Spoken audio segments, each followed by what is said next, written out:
OK. Bonjour à tous. Enchantée. Claudel Desrosiers, je suis médecin de famille, comme mentionné, là, je travaille au CLSC Hochelaga-Maisonneuve, qui est un milieu universitaire. Puis, en fait, juste pour compléter un peu la présentation, puis s'explique un peu pourquoi je suis là aujourd'hui avec vous.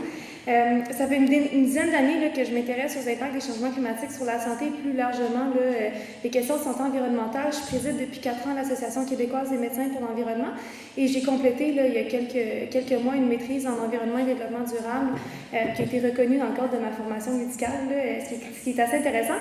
Mais j'ai travaillé entre autres sur les bienfaits des programmes d'exposition à la nature. Donc, je vous présente un survol aujourd'hui. J'ai une vingtaine de minutes. On va faire ça. En fait, c'est un sujet qui me passionne, là, puis j'espère que vous allez trouver des éléments qui vont pousser la réflexion. J'ai un mandat de vous parler des bienfaits sur la santé physique et psychologique de la nature, mais on va aller un petit peu plus largement. J'ai aucun conflit d'intérêt d'activité rémunérée à déclarer qui pourrait mettre en conflit d'intérêt. J'ai une panoplie d'associations avec des organisations pour lesquelles je fais de l'engagement bénévole à temps plein. On va regarder 4 éléments particuliers là aujourd'hui, puis ça tient un petit peu le mandat qu'on m'a donné. Donc, juste faire un survol des connaissances scientifiques actuelles, donc des études médicales qui ont été publiées beaucoup dans les 10 dernières années sur les bienfaits des contacts avec la nature, là, autant sur le plan de la santé physique que psychologique. Je vais vous parler d'un exemple qu'on a lancé récemment, dont vous avez peut-être entendu parler dans les médias, qui s'appelle Prescrit Nature. On va aborder un petit peu dans une perspective d'adaptation au changement climatique, puis je vais vous présenter des pistes de solutions.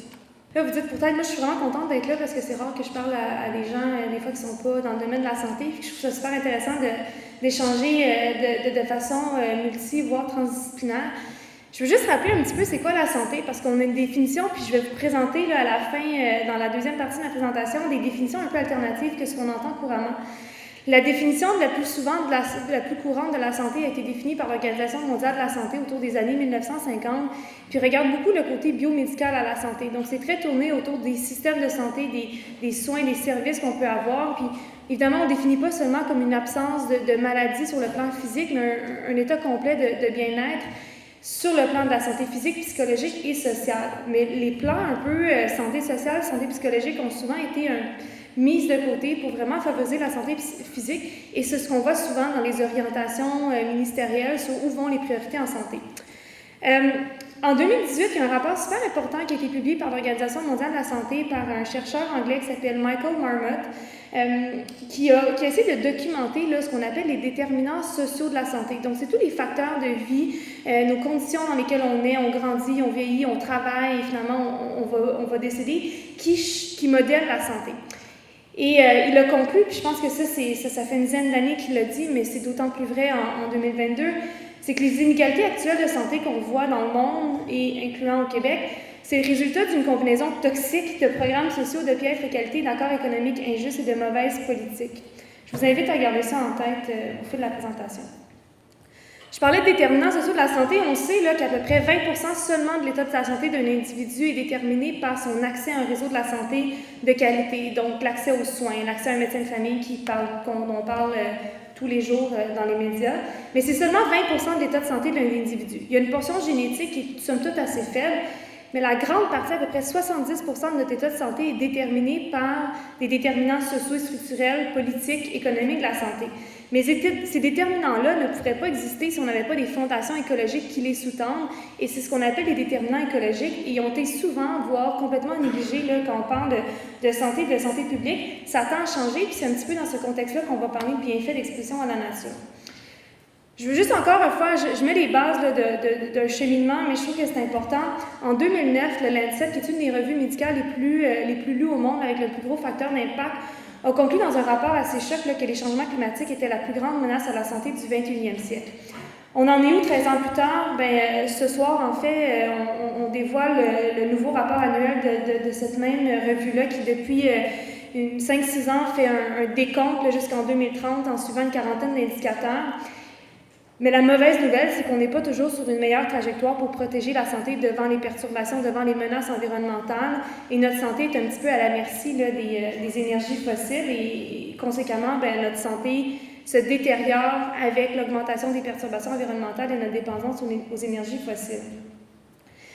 La question des changements climatiques sur la santé, elle est très large et complexe. c'est pas l'objet de la présentation aujourd'hui, mais je pense que c'est vraiment important de le mettre en lumière.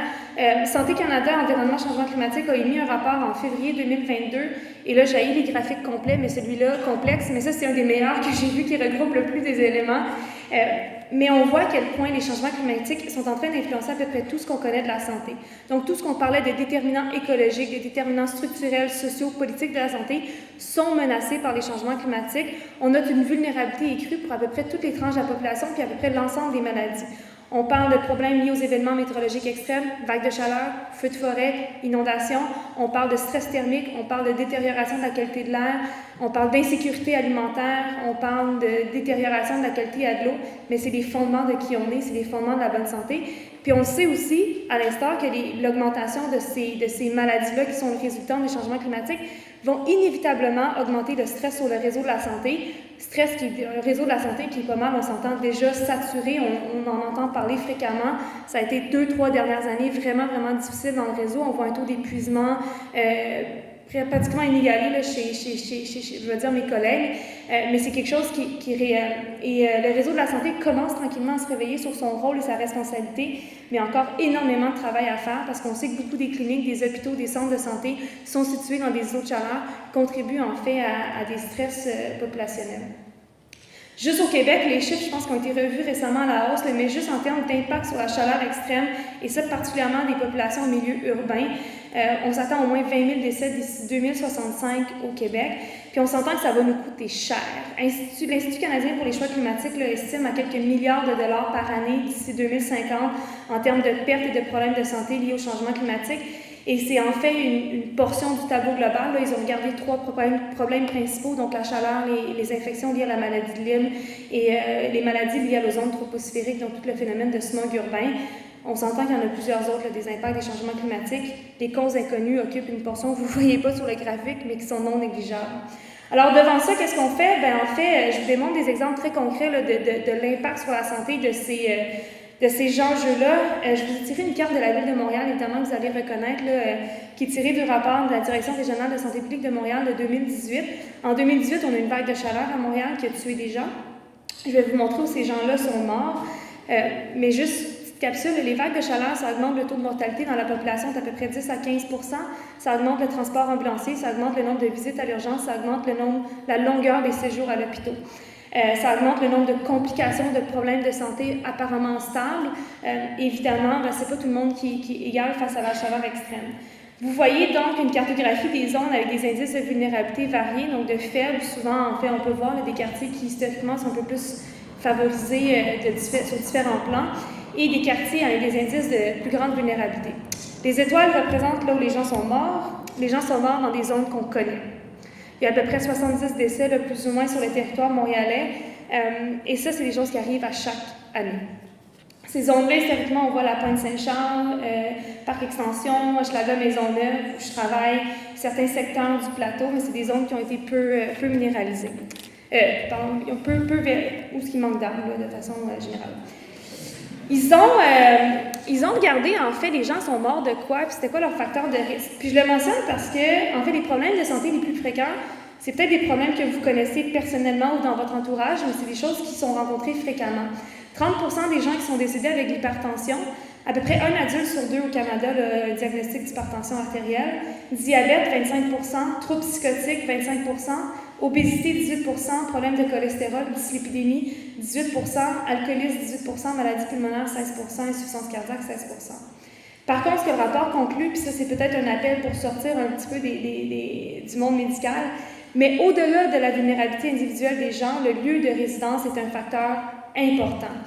Il pouvait augmenter jusqu'à 2 fois le risque de mortalité, le risque de décès pour des populations équivalentes. C'est-à-dire que quelqu'un de 65 ans qui fait de l'hypertension, qui a un petit peu de cholestérol, qui vit dans un îlot de chaleur, par exemple Hochelaga Maisonneuve, a 2 fois plus de risque de décéder durant une vague de chaleur que quelqu'un qui a exactement le même profil de santé mais qui habite à Outremont. Pour moi, ça c'est inacceptable. La bonne nouvelle dans tout ça, c'est qu'on sait que la lutte au changement climatique, c'est probablement la meilleure opportunité qu'on a pour améliorer la santé de tout le monde. Puis je pense qu'il est temps qu'on parle de lutte au changement climatique de façon positive pour ce que ça peut amener comme bénéfice. On l'a mentionné un petit peu, il y a de nombreux bénéfices à différentes solutions qui peuvent être implantées, mais souvent on entend beaucoup plus parler du stress de la transition, des difficultés de mise en œuvre, plutôt de ce qu'on peut en retirer. Et quand on parle de bienfaits de la nature, bien, c'est là que le mot bénéfice prend tout son sens. Seulement en augmentant la quantité d'espaces verts dans nos villes, il y a une corrélation très, très, très directe là, avec la réduction de la mortalité et l'augmentation des niveaux de bien-être. On sait que ça assure une protection cardiovasculaire et respiratoire, donc tout ce qui est pour maladies pulmonaires, infarctus du myocarde, donc crise cardiaque, AVC.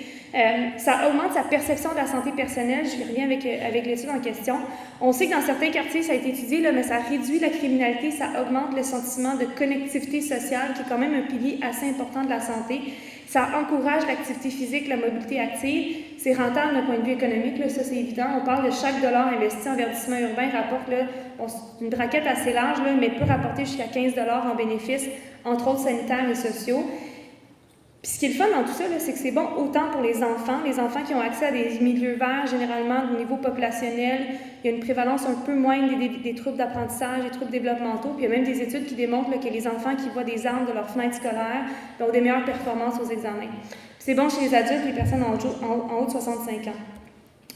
Quelques études que je trouve vraiment importantes, juste pour vous donner des sources à l'appui de ce que je dis. Mais une étude qui a été faite au Canada, publiée en 2017, qui démontrait là, qu'il y avait une réduction significative de la mortalité dans les espaces plus verts de l'ordre de 8 à 12 %. Il n'y a pas beaucoup de pilules là, qui font ça.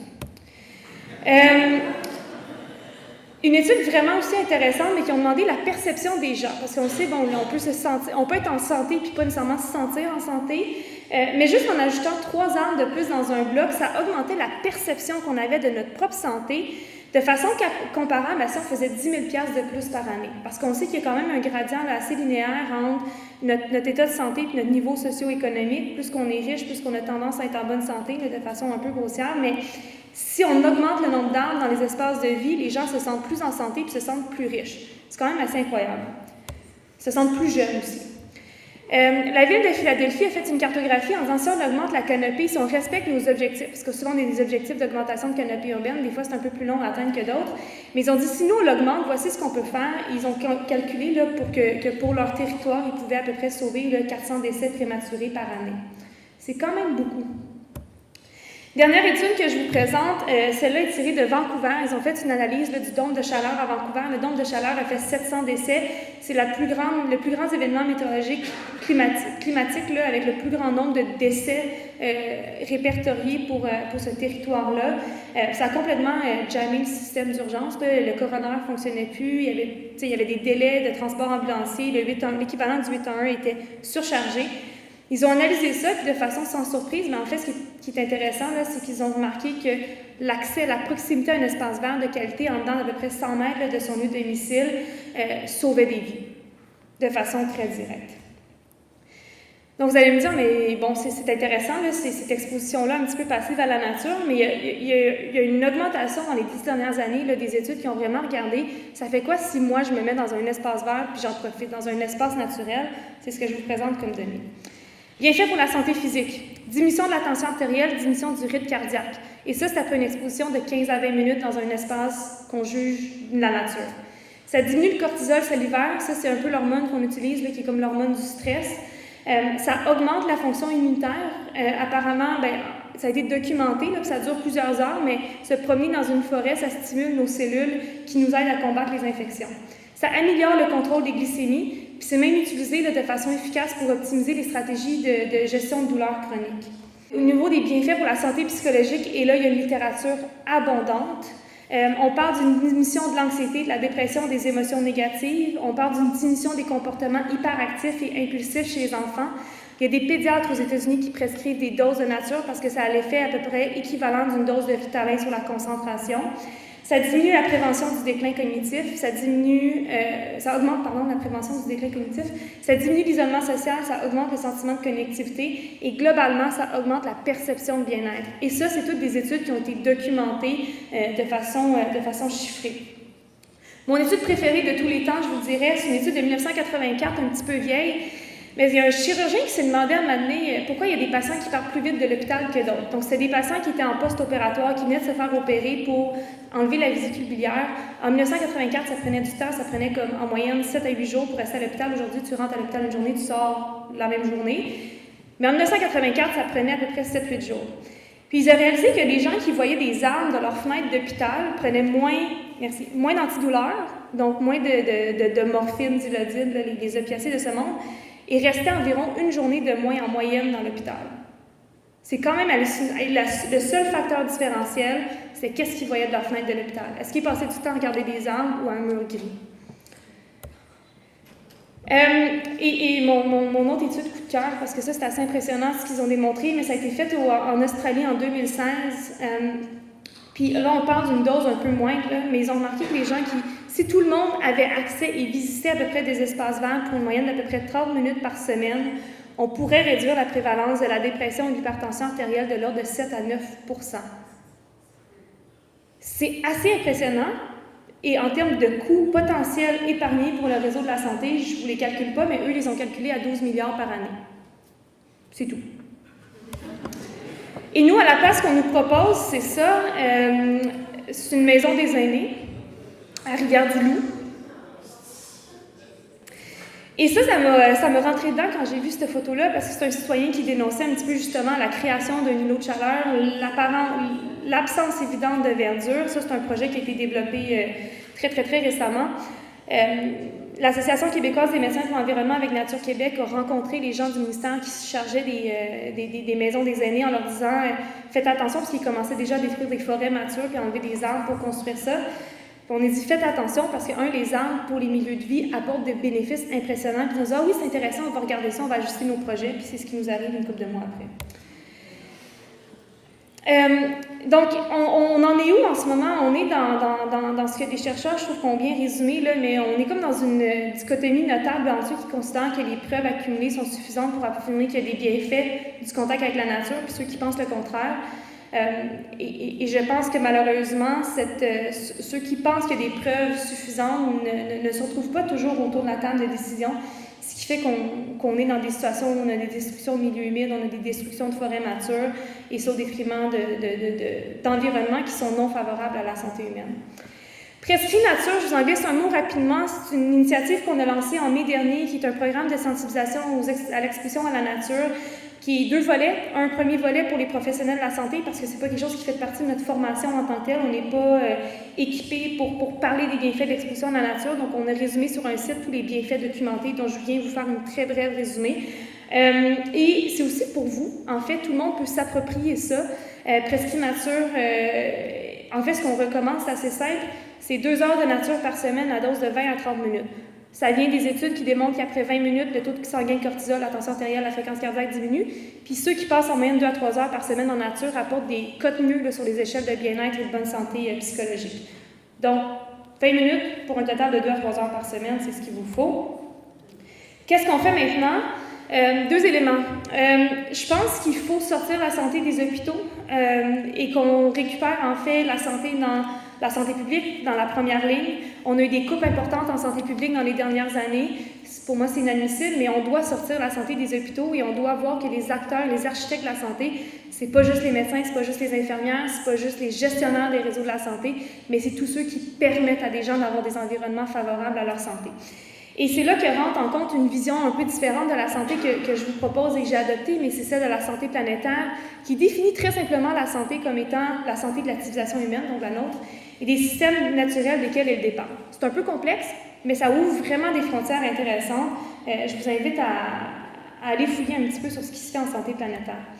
Il y a le concept de santé positive que je vous présente très brièvement, là, mais qui voit la santé comme étant une capacité à s'adapter. Donc, ce n'est pas un état statique, c'est vraiment un état dynamique et à prendre le contrôle à la lumière des différents défis qu'on peut rencontrer.